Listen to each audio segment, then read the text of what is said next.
మేమైతే సూపర్‌గా ఎంజాయ్ చేసాము ఆ గ్లింప్స్‌ని. మాకు ఇంకా ఇంకా ఇంకా అండ్ చూడాలనిపిస్తుంది. ఇంకొకటి దీంట్లో స్పెషల్గా మీరు చూసింది బీజిఎం చూస్తే బీమ్స్కి థ్యాంక్స్ చెప్పాలి.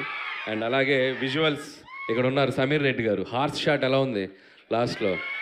సో సమీర్ రెడ్డి గారు థ్యాంక్స్ సమీర్ రెడ్డి గారు. అండ్ బీమ్స్కి ఈ ఐడియా చెప్పినప్పుడు నాకు చాలా ఇష్టం. రౌడీ అల్లుల్లో ఆయన స్టెప్ కూడా మీకు గుర్తుందో లేదో, దివ్యభారతిని ఇక్కడ కూర్చోబెట్టుకొని ఇలా ఓ స్టెప్ వేస్తారు మంచుకొండల్లో. సో అలా ఆ బీజిఎం నాకు చాలా ఇష్టం.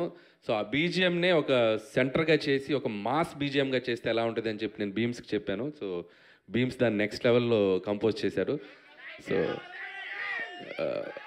సో అది అనిల్ గారు, మీరెప్పుడు ఘరానా మొగుడు ఇలాంటి చాలా సినిమాల్లో చిరంజీవి గారి క్యారెక్టర్స్ గురించి డిస్కస్ చేస్తూ ఉంటారు, చెప్తూ ఉంటారు. అలాంటి ఏదైనా క్యారెక్టరైజేషన్లో కానీ మేనరిజమ్స్ని కానీ సినిమాలో మళ్ళీ రిపీట్ చేయడం జరిగిందా?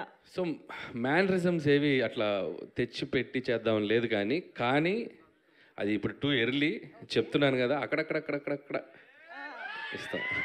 అలా అలా వచ్చి వెళ్తండి అనమాట. వాళ్ళకి అర్థమైపోయింది అన్ని థియేటర్లోనే అని. అన్నీ అక్కడే.